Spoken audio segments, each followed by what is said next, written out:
Can you hear me now? Okay, thank you. All right, good evening, everyone. I hope everyone's adjusting to the daylight saving time. I know I'm still getting there. This is the City of Sugar Land Parks Board meeting. It is 6:05 on March 11, 2025. I'm calling the Sugar Land Parks Board meeting to order. Please note that this is a meeting open to the public and is being recorded as per the Texas Open Meetings Act, which is available to the public. First item we have is making sure are there any public speakers? No comments. Thank you. Yeah. Second item we have on is for the consideration and action on the meeting minutes from January 14, 2025 meeting. Can I get a motion for the approval? Okay, Andy, thank you. Second. Okay, Kelly, thank you. Those in favor? Okay, thank you so much. Those opposed? So motion carries for the meeting minutes for January 14, 2025. Next item we have on here is a review of and discussion on the update of the Sugar Land Memorial Park Splash Pad Project, CIP CPK 2403. Fan Lang Du, Parks Development Manager, Parks and Rec, will be presenting. Thank you, Ho-Jin. Can you hear me well? Yes. Okay, thank you. Good evening, everyone. My name is Fan Lang Du. I have, in last August, I presented you on the 5 quick win projects update. We have been working smoothly on those projects and have been updating the projects at our monthly director's report. Today, I would like to take the opportunity to update you on the splash pad design project. Before I start, I would like to introduce Ms. Carla Barrios. She's the project manager with the engineering department, and we have been working together on several of the quick win projects, and she has been awesome. We appreciate her project management skills and all the help from the engineering side. So before I start introducing you on the splash pad project, just want to rewind that about why we are here. We have been working on the 5 quick win projects. The 5 quick win projects were selected because we were asked to work on some of the projects that were potentially to be able to complete within 12 months. Some of the that's why they call it a quick win. And then the projects we picked were mainly just to achieve those main goals, to want to address some of the high demands from the community. We want to enhance the placemaking, encourage social gathering, reinvest in the older parks, and also attract people to spend more time outside. The city has done quite a few community surveys in order to understand how the residents think of the public services we provided. Based on the results, the residents really want more pavilions, shade structures, playgrounds, and a splash pad. So we heard, and then that's why we picked these 5 projects here. And I'm not going to go through each one at this point. So all the other 4 projects are like a quick design and construction project. And then the Memorial Park Splash Pad is the only one that's designed first. Speaking of Sugar Land Memorial Park, it is the 2nd most visited park in Sugar Land. It's definitely one of the few regional parks we have. Typically, we define like the parks that are more than 50 acres as regional parks. So in regional parks, we try to have amenities that attract regional users. If you have been to the Memorial Park, you will know that the trail, the loop trail around the Central Lake is very popular. Believe it or not, more than 200 people use that trail every day on average. So this park really welcomes a lot of people.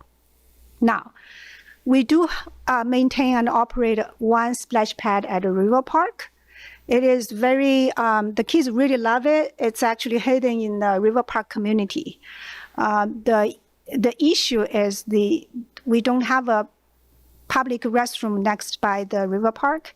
And also it's a little bit more into the community, the river park community, so a lot of people even don't know about it. So when we think of adding another splash pad in the city, we thought the Memorial Park will be a good location. Above here you see, or on your screen, you see the context map. You can easily come from the University Boulevard, turn to Commonwealth Boulevard, and then there's parking lot, pavilion, restroom, playground, lake, a lot of trails. So we thought that this location will be very well used, and also a lot of people will be able to take advantage of it. I just showed you a little bit about the context map. So there are a few site photos. You can see, as I mentioned, that this site, you see kind of, on one side is the existing playground. You see kind of part of the fence. And then the other side is the Eagle Plaza here side. So that's a location we're talking about. And then a few more photos. The view to the playground, there are several very beautiful existing trees there providing very nice shade. And also you have very good views to the lake and the Memorial Tower, which is a landmark of Memorial Park. If you look closely in that third picture, there is a 6-inch cover here that actually kind of gets us the idea. Actually, Kimberly probably had the first idea about it. It actually kind of make us to think if we have the water can drain just to the lake, and then sometimes the lake, when it doesn't rain, the lake actually can look very dry and it's hard to maintain the water level. So having a flow-through splash pad actually not only give the kids the opportunity to have fun, but also have another way to maintain the water levels, whenever we can. Those are the site analysis I just touched on. And then when we work on the consultants, we set up several design criteria. The first is we really want to provide a fun and unique water features. So those are not something that you typically see at a HOA splash pad 10 years ago or 20 years ago. We want something really fun and unique. We also would like the splash pad to engage kids at all ages with all the capabilities. And also, certainly, we want very good access and connection to the playground, the restroom, and also the existing trails around it. And certainly, we want to utilize the existing tree canopies as much as we can. In the summer, it's so hot. A lot of shade structures are always very expensive, so why not utilizing the tree canopies? Splash pad is actually an asset that's very expensive to maintain in general. The more maintenance means more cost on operation. So we really want to, from the design stage, we wanted to make sure it's as maintenance friendly as possible. And certainly we have to think with a limited budget. We are working toward the budget of approximately $700,000. That's what we are working toward on. And then once the project is ready, we will have to take the project to Sugar Land 4B to get the funding approval. So it's not like we have the money or we know the exact amount. We're working on that. With those design criteria, we contracted with Kimberly Horn to provide the design services. They actually have really talked to quite a few splash pad vendors. Kimberly Horn gave them maybe about 2 different layout plans and asked them to brainstorm different splash pad design options. In total, there were 6 concepts. And then we reviewed the 6 concepts with the consultant. And then this is the one we are moving forward into the design development. In general, this is a very, we like this option because of its simplicity, uniqueness, and also it really takes advantage of the site amenities. And also, very importantly, it's in our cost range. So this is, we call it the lily pad concept. Basically, you see this circular splash pad with a lily pad pattern in the center, and the water features sort of populated around it. And then you will see the shade structure, and the majority of the picnic tables and the benches are under the tree canopies. I'm showing this one just because this is a little bit more rendering, kind of easier to read, but I'm going next to talk about more details, which is this AutoCAD drawing, black and white. On the left is the current design development site plan. So we have about 1,600 square foot of splash zone, and then with a concrete perimeter to kind of keep the water sort of within an area. And then you see the benches and picnic tables. The picnic tables at the upper left corner will have a shade structure because it's a little bit further away from the existing trees. And then the rest of the picnic tables are under the cluster of trees that I just showed you in the picture. Also, you can see if I have a family, if I take my kids here, I can either come in from the left side, which is kind of the pond side, walking through the gravel trail, or I can come from the right side, from the 10-foot shared use path, which is concrete. The splash pad and the playground are both fenced together just for the safety of the kids. There is also a little trailhead connecting the splash pad and the playground in the south.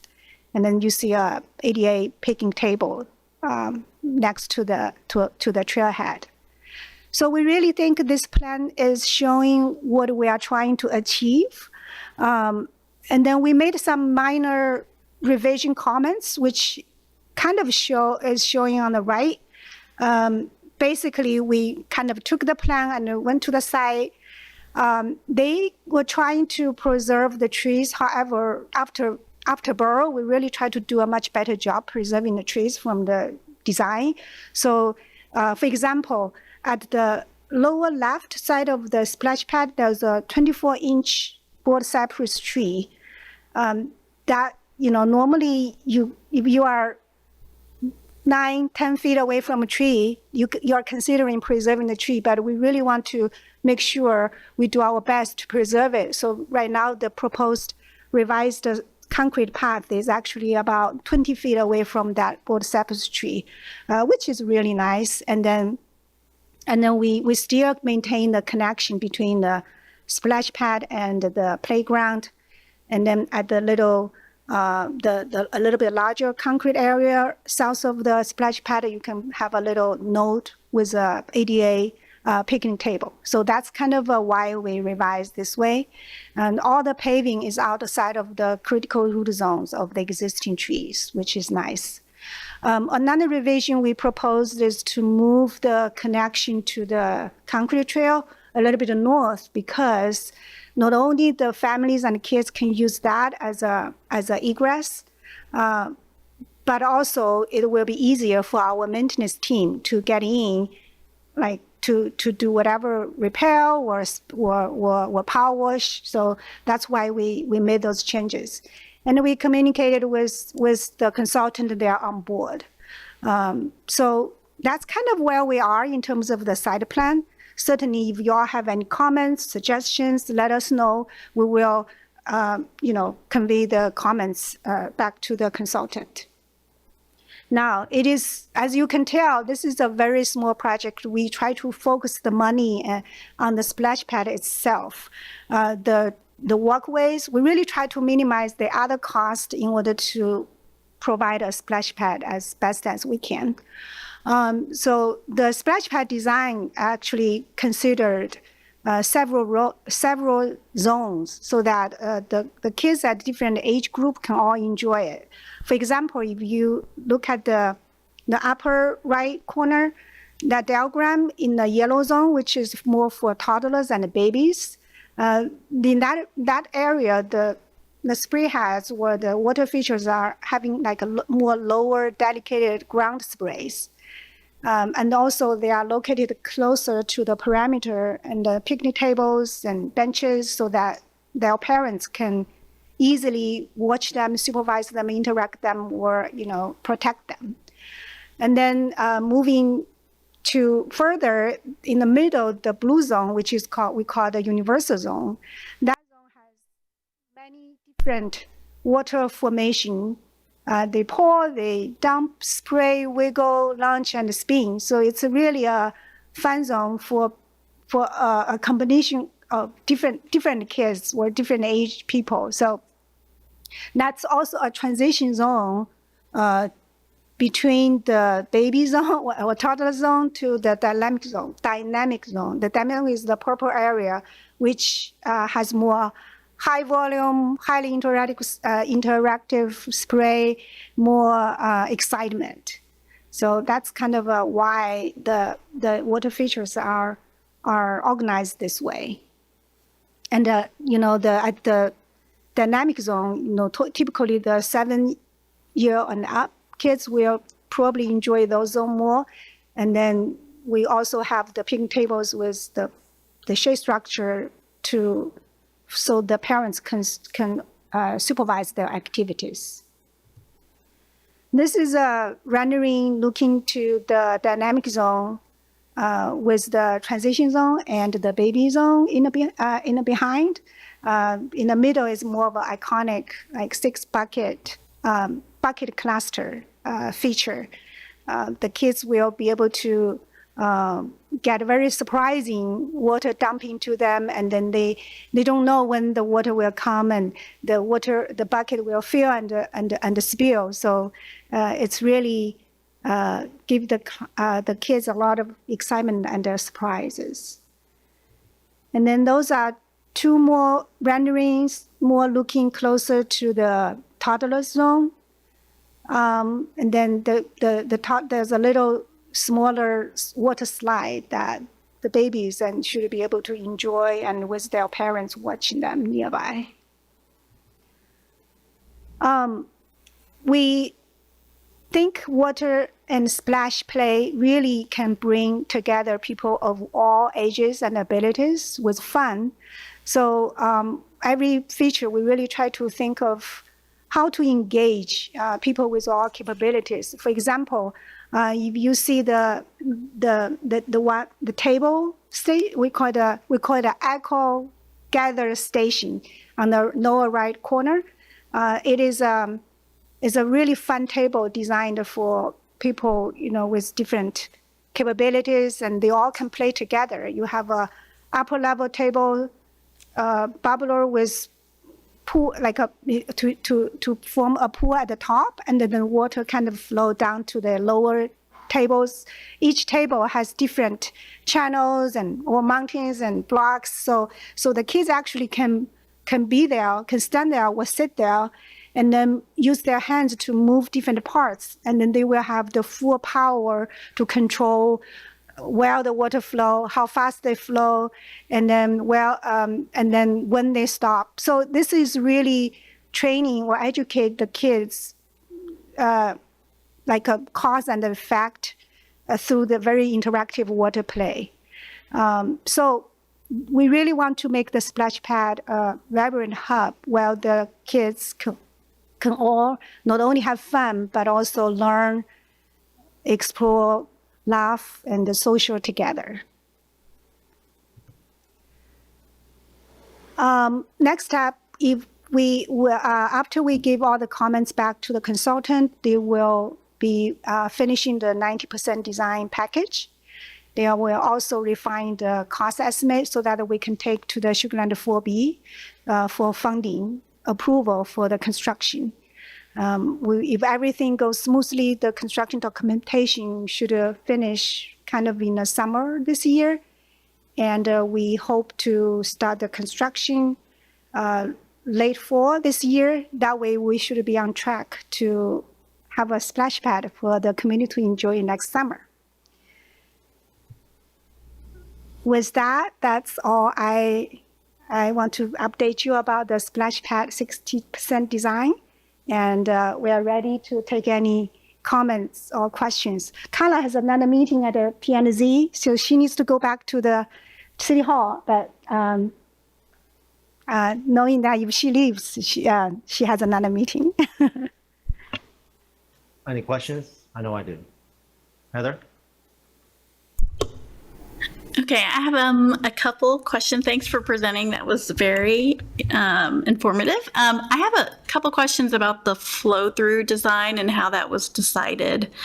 I know you mentioned it was considered because we want to use the water to replenish the lake. So can you, I guess, go into how often do we normally replenish the lake?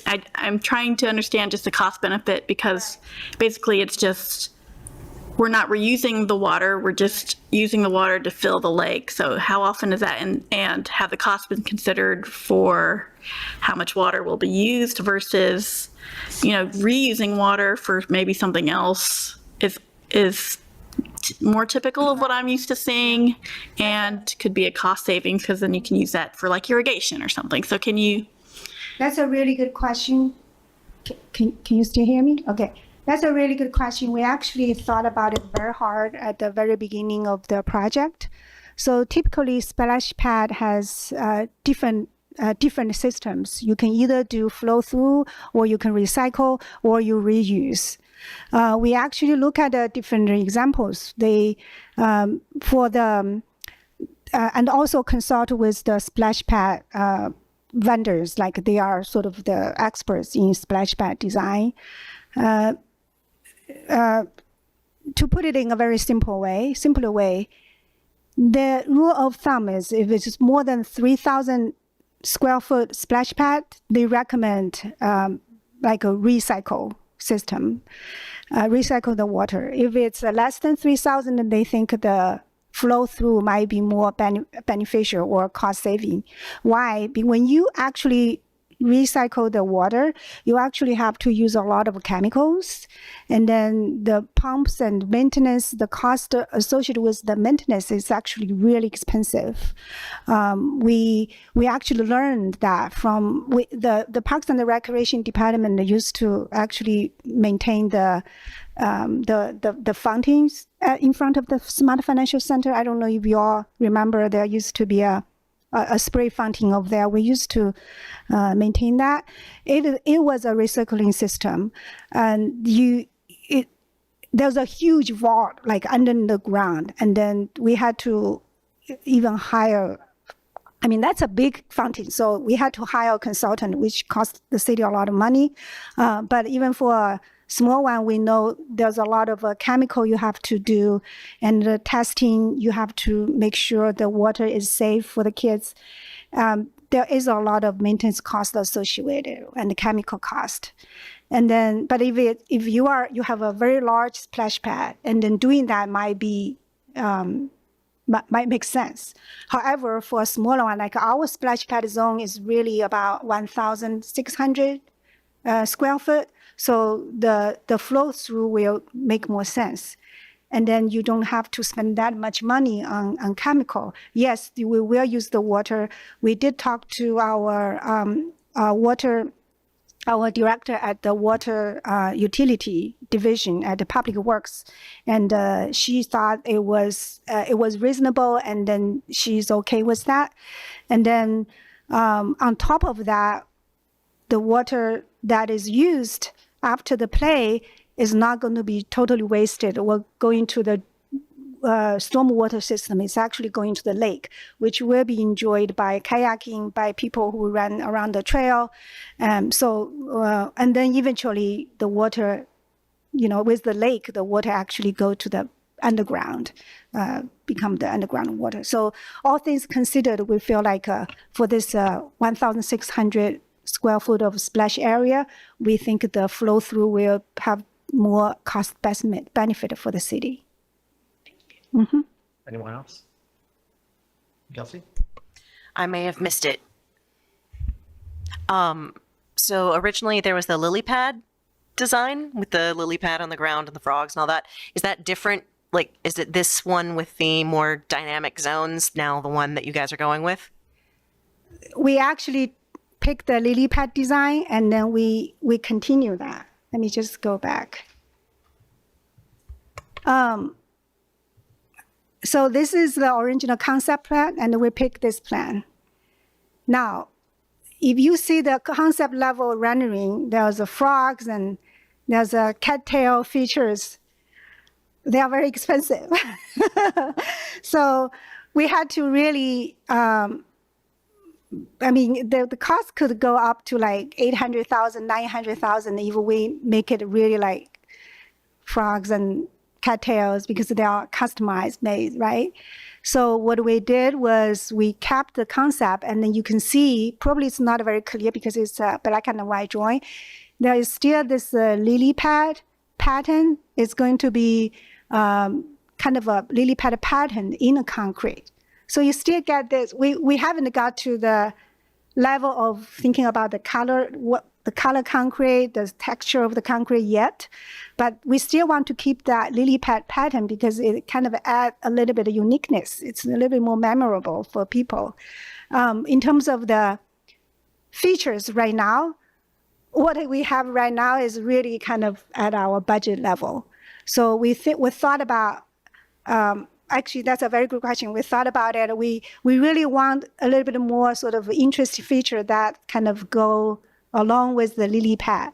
So what we want our consultant to do is we are going to have some add alternate option, meaning if when we go out of bidding, if it looks like we have actual funding, we will try to swap with more interesting feature. But right now, with the splash pad cost, installation cost, and the markup of the general contract, it's at our limit. So we have this now, and then we're hoping to be able to have something more unique feature if we can afford to. Okay. Kelly? Okay, I'm interested in the placement of the design features. Yes. So the upper right graphic looks like there's a very large area for the dynamic zone. And then it looks like the yellow umbrella is separated from the yellow zone. Is that two different areas of toddlers, or is this? Okay. Because I'm thinking if you want toddlers under the umbrella, it might be better to have the yellow zone activities near the umbrella. Yes. Let me go back to the plan. So, yes, this is, you see, this area is generally the dynamic zone, right? And then we know for both toddler zone and the dynamic zone, we need a parent supervision. Why? Even if you have a 80-year-old boy, Heather probably can agree with me. They can be dangerous if they play and they get so excited, and you need someone there to watch their activity. So they also need parents' supervision because they have more movement and more excitement. So this one is more for the dynamic zone. And then at the baby zone or toddler zone, let me use this example because this is kind of some of the revision we proposed.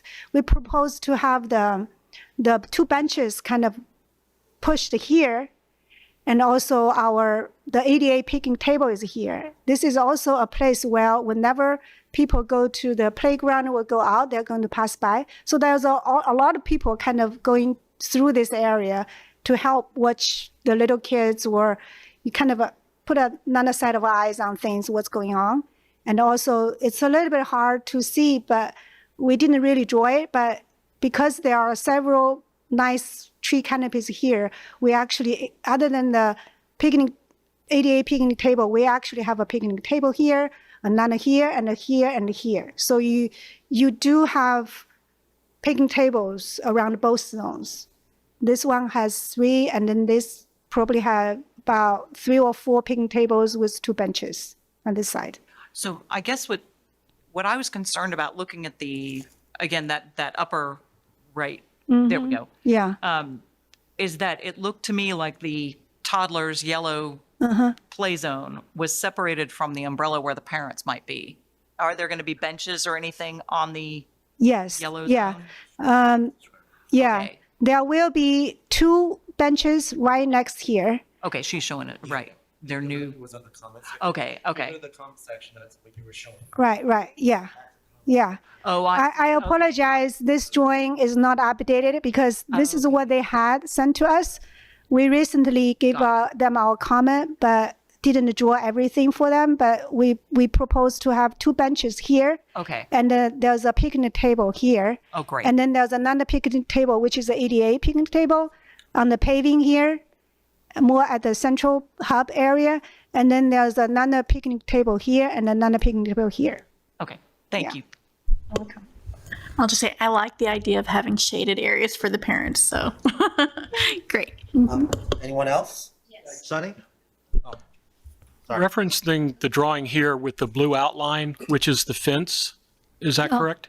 Yes, yeah, we would like to have ornamental fence around both splash pad and the playground. The playground is very popular, but the fence right now is very old. So we want to take this opportunity to make it kind of a little bit of a fresh look. Yeah, so my question is, I can't tell from your drawing, but is there a connection from the playground to the multi-use path? Yes. So basically, we have actually 2 pathways. I should have explained earlier. We have this is a 10-foot concrete shared use path, and then on this side, from this side, you can actually walk to the restroom this way, past the playground, and then to the restroom. And then this side is a gravel trail that's along around the lake. It's the Right, gravel no. trail. And I guess my question really is that access to the multi-use path, because that path is used a lot. Right. There's lots of bicycles, and Right. I would be concerned if young children could just run out in the middle of the path. Right. So we do have a gate. We do have a gate here at this path. We some family and the kids, they probably want to walk on the concrete to use the restroom. So we do want to keep access here, but there's a gate here. So the gate will be if a small kid, they probably will need their parent to open the gate for them.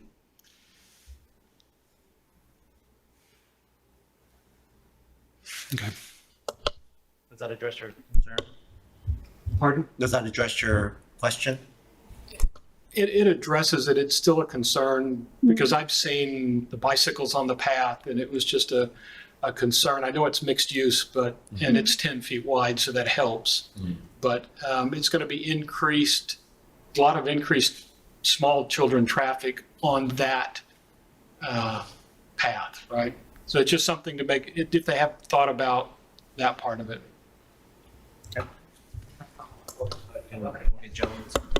Thank you for the presentation. Very nice, as always. But I had a question on the concept design. It says you had 2 layout plan options and then 6 concepts. Were the concepts the zones? No, we actually went through the 6 concepts with the consultant, and this is the one we picked. Okay, So I'm okay. not showing it's just a lot to show, and we were already kind of at the 60% stage. Okay. So we really look at mainly cost. Some of the concepts, they just not something we can budget for. And then secondly, my concern is you show 20 or so kids. This is a Texas summer. There's going to be a lot of kids. Is there going to be any kind of supervision beyond the parents? I worry about the safety of, like we were just talking about, the big kids are going to be running around. There'll be little kids, and then there's a path to the bathroom. I'm concerned about the safety. Is there any kind of supervision, or will there be rules posted so that kids know what the guidelines are? Because I feel like we'll probably have 3 or 4 times as many kids as you have in the plans. Yes, there will be a rule sign that we will provide through we'll do the design, and also it will be constructed. In terms of I think people will know this is a public site, and then we do have the splash pad at the river park. There are a lot of kids running around too, and their parents kind of know their kids, and they are responsible for their kids. So, I mean, we do our best to provide protection for the site. Other than that, I'm not sure what to do to give them extra protection. Like, we cannot have a police officer sort of standing here or a staff member standing here. And even for a lot of HOA splash pad, they probably just have the splash pad over there with a fence, and then the parents are responsible for the safety of their kids. Yeah. Kelly, you have a follow-up question? So a follow-up on the gate to the path. So you're talking about having a gate to the concrete bike path. Is there going to be a gate to the gravel lakeside path? It looks like there's a little bit of a... Right. Right. Yeah. So we actually thought very hard on it. Certainly, absolutely, there's a gate on this side because of the 10-foot shared use path, and also beyond that, that's the University Boulevard. And then on this side, we actually designed it in a way that you don't have a straightforward run from the splash pad to out. You kind of have to go through the picnic table, the area that a lot of parents probably are sitting, and then curved here. Right now, we are actually debating not having gate yet, just because from maintenance point of view, when you have the kids sort of run in and out a lot, it's very expensive to maintain a gate like this. So we thought by curving the path and having, better supervision along the way, the kid, because there are kids already walking on the trail, so it's not like everything is protected. It's a big lake, and then we are wandering the trail a little bit so that there is not too excited kids run just dash to the lake. So prevent that from happening. So right now we are thinking we don't have a gate because of the concern on the maintenance. However, if we design this way so that if down the road we feel like there's a gate needed, we can actually easily add a gate here. Well, I guess because what I'm thinking is maybe, going back to Sunny's point, that if you're worried about kids getting mixed up with the bikes and the cars potentially on the other side, that would be a little bit safer. There's less bikes, maybe, fewer bikes, and definitely no cars on that side. So maybe it's safer to have people go to the restroom with little kids from that other side, from the lakeside. Right, yeah. And I can't imagine a gate. I don't know how much the gates cost, but if we're talking, this is a $700,000 project, what's the cost of a gate? Right. Yeah, when we thought about, first of all, we do have a gate on this side, and then we do need maintenance access from this side, because for the 10-foot shared use path concrete, sometimes our trucks can actually landed here, park here, and then service either the playground, the restroom, or so this is sort of a maintenance route we use. So we have a gate here. And then on this side, the gate itself isn't, our concern is more of a maintenance. If we, the gate, it's a kind of an ongoing maintenance, especially the kids flip back and forth. But again, this design with the gate in mind, because if we I mean, this right now is the 60%. If we add a gate, it can be a gate over there.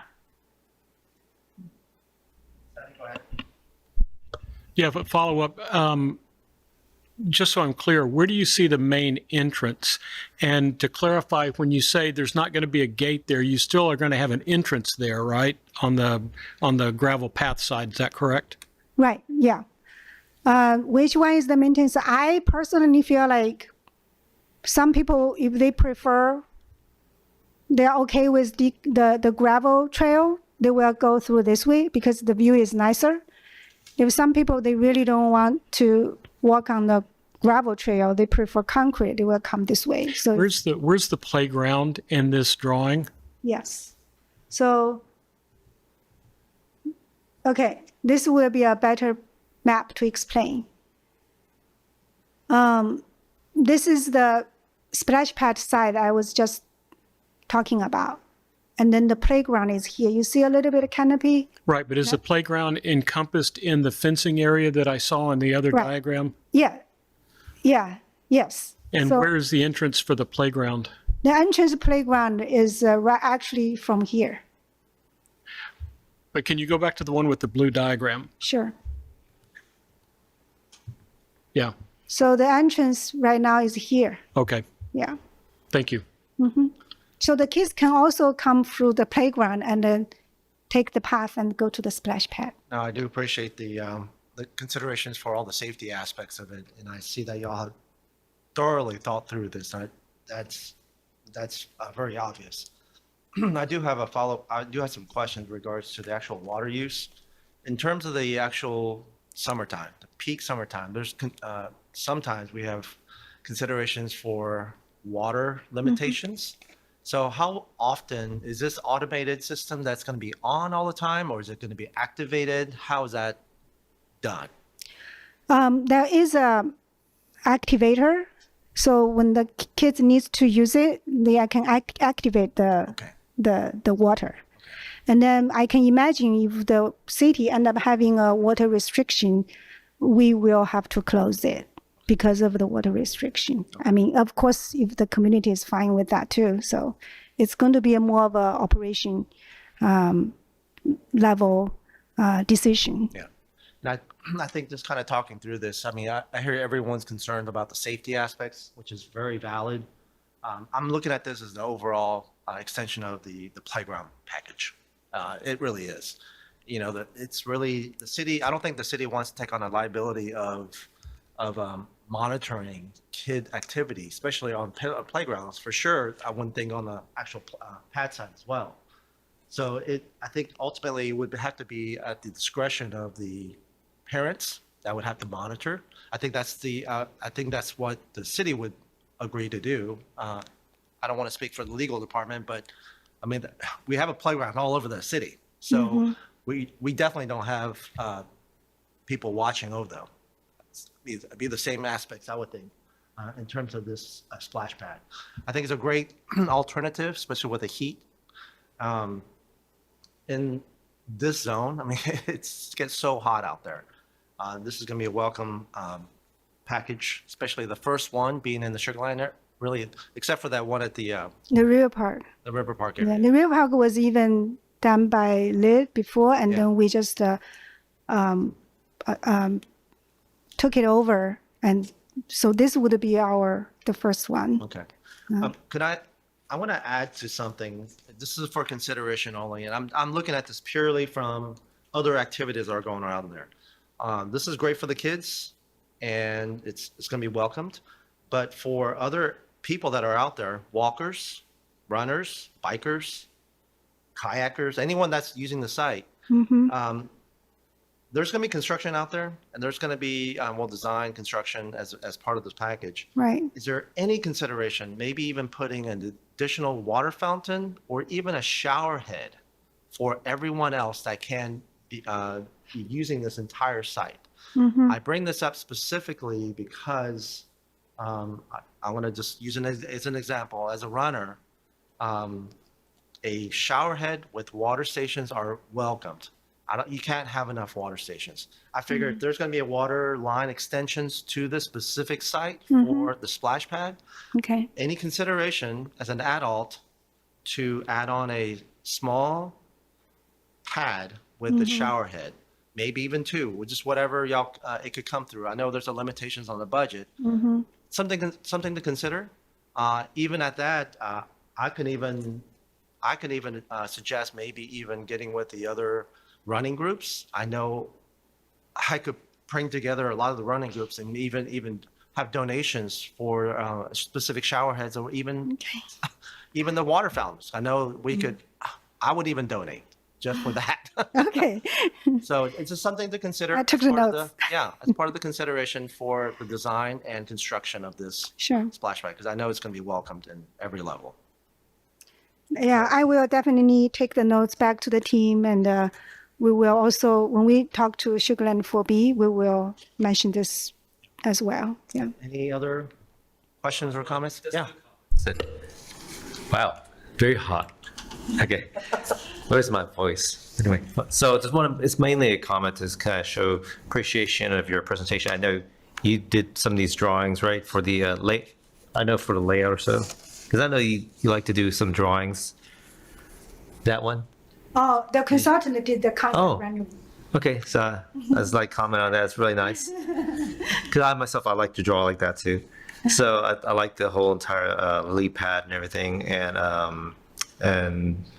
it's much appreciated for the parks to have this, or Sugarlands to have some of these little pieces right here. And what Hojin is saying, that it'd be great to have like a little shower head. Why not use the whole entire splash pad when the kids are not there, right? But yeah, so this is great. I like the presentation and what you brought to the table here. Thank you. Any other comments or questions? All right. Fanlin, thank you so much. Thank you. We're looking forward to this. Excuse me, members. We've been advised by our AV team member that the camera battery needs to be changed to ensure we're recording throughout the entire period. We will need a brief recess of about 2 to 4 minutes to address the battery and address your mics. Chair, if you can please just announce the time when we enter recess, and then you'll announce the time again when we come back. Okay, so with that said, I think we'll take a quick recess for about 3 to 4 minutes for the camera battery would change. It's now noted as 6:53. We'll be back at 6:57, I would say, roughly. Okay? Roughly, we can announce the time once we restart again. Okay, great. Yeah. Thank you so much. Thank Okay, thank you so much. So we will reconvene. It is 6:55 with the actual Parks Board meeting. So with that said, now next item we have on the agenda is the Director's Report. Ms. Kimberly Terrell, Director of Public Parks and Recs, will be presenting. Thank you. We're presenting January and February since we didn't have a meeting last week. So if you all have your report in front of you, it is hefty. It is lengthy and hefty. So want to start by recognizing our parks maintenance team. We like to capture just a little bit of the things that they do. I'm going to stand in front of this mic. The things that they do every day. And this is a good first slide because we have the River Park splash pad you can see is on the left-hand side and he's repainting the surface of that splash pad. So that splash pad is, like Feng Lin said, kind of similar to the one that we're planning, and that it's a pass-through system. It's in River Park. It's very much loved and very heavily used, but it does, of course, take some maintenance. So our staff were taking advantage of some nice late winter, early spring days to take care of that maintenance.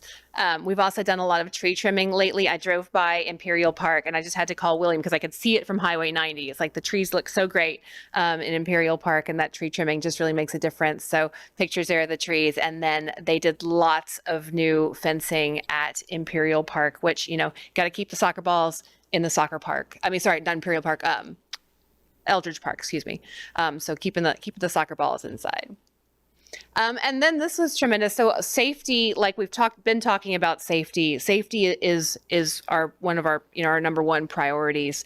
And Parks Maintenance actually did this in-house. You'll see this sometimes around town, shaving of kind of when we're in Houston, so we got clay soil, so we have a lot of movement of the soils, especially during drought periods. So they shaved the sidewalks in-house because we want to make sure that we're not having too much separation as to cause a trip hazard. So they did a lot of shaving of sidewalks in-house, which is just tremendous. I happen to be wearing the same outfit today as I am in that picture, which is a little weird, but it's all right.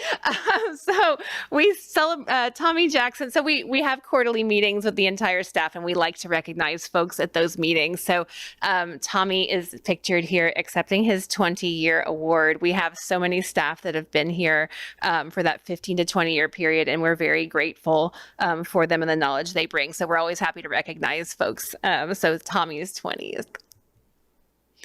The Cullinan Park LEAP project, it's learn, explore, and play. I always have to write it down because I'll mess it up, right? The LEAP project. So that is at Cullinan Park. And if y'all will recall, the Cullinan Park Conservancy raised all of the money for the design and the construction of these park amenities. So this is our next phase. And it's a nature play experience. The design contract is moving forward. They haven't raised all of the funds yet for construction, but the design is moving forward. The items pictured here, there's this really cool, and like art is a huge part of this too, like art, integration of nature. This is a really cool kind of bird's nest concept, which is bringing people kind of up and in those trees. The conceptual drawings are just, I mean, it's going to be pretty amazing. So that design contract is moving forward. The Senior Center study, and this is just this graphic, I just want to clarify that we haven't chosen anything to move forward, but this is just an example of one of the drawings that we've received from our consultant. So the Senior Center study is proceeding. And so we're looking at several different concepts for this location. So if you can see that this is where our existing center is. So some of the things that we're looking at is, one, are we adding on to the existing center?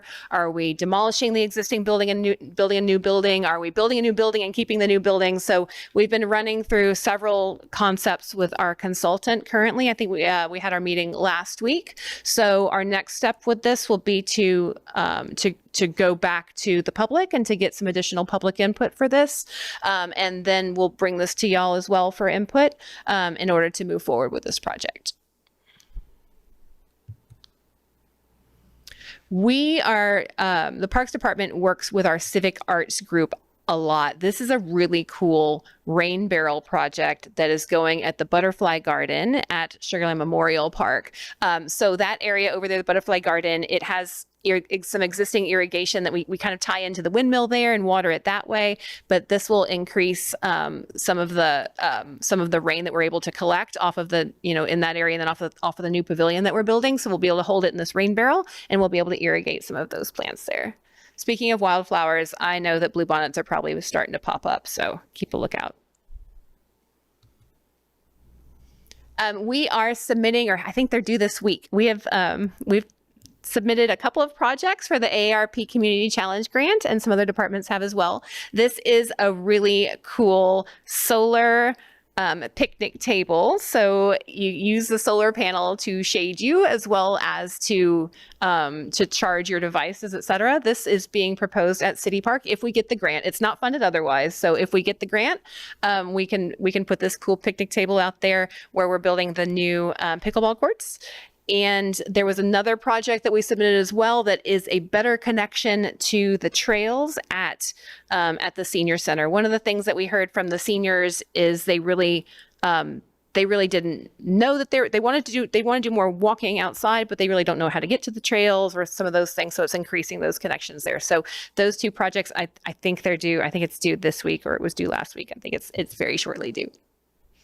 Our annual disc golf tournament, this tournament, gosh, I can't even, I mean, it's been over 10 years since we built the disc golf course. This tournament's been going on, and every year it sells out, I mean, pretty much, I mean, if you don't sign up the first day, it sells out in 24 hours. So we had 108 players for the annual disc golf tournament. This happens at our disc golf course at Imperial Park every year, and it's a lot of fun, but it's very, very competitive. And then we had our opening days a couple of weeks ago. We had Sugarland Girls Softball and Sugarland Girls Softball and Sugarland Little League, Sugarland Little League and Sugarland Girls Softball on the same day. They like to make us run around on the same day to have both opening days on the same day. So we split up and do those, but it was absolutely the most gorgeous day that you could ever imagine. So it was just beautiful. It was great out there. First Colony Little League did their opening the week before, but they had to cancel due to rain, but a couple weeks ago it was beautiful.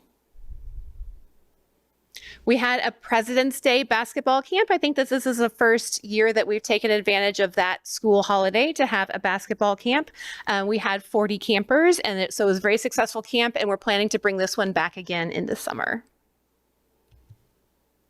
And then our next event, I guess our first big event of the season, is International Art and Kite Festival. Save the date, Saturday, March 22nd from 10 to 3 at the Crown Festival Park. We'll have our chalk art and our kite flying and our kids' activities and all of the usual things there. Brianna, will we be needing any judges for that? Already got them. All right. Y'all are always ahead of me. Always ahead of me. The farmers market, our great farmers market staff has really been trying to activate the farmers market and do little mini events in the farmers market. So this event was our Lunar New Year. It happened on February 8th, and we had the Unity Dragon and Lion Dance Troupe there. It was very well attended. There's face painting and some other activities there for the kids. And it was, as you can see, it was a lot of fun. We also had that same group at our T.E. Harmon Lunar New Year celebration on February 4th. We have that celebration every year as well, and it's also very well attended for the seniors. Also at the Senior Center, and I literally love this one. It's the Share the Love Wall, where folks are encouraged to share messages of love for each other, for their instructors, for the Senior Center staff. And it's just really about getting that message out. Also not in here, but also worth mentioning and ties to Valentine's Day is, and I know it's in the report, is we give flowers to, I think it's 200 of our members who come in that day. A big part of the Senior Center is that social connection that folks may lack in their regular day-to-day lives.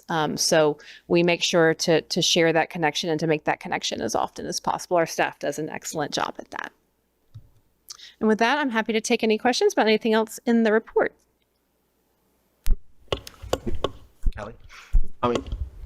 Kelsey?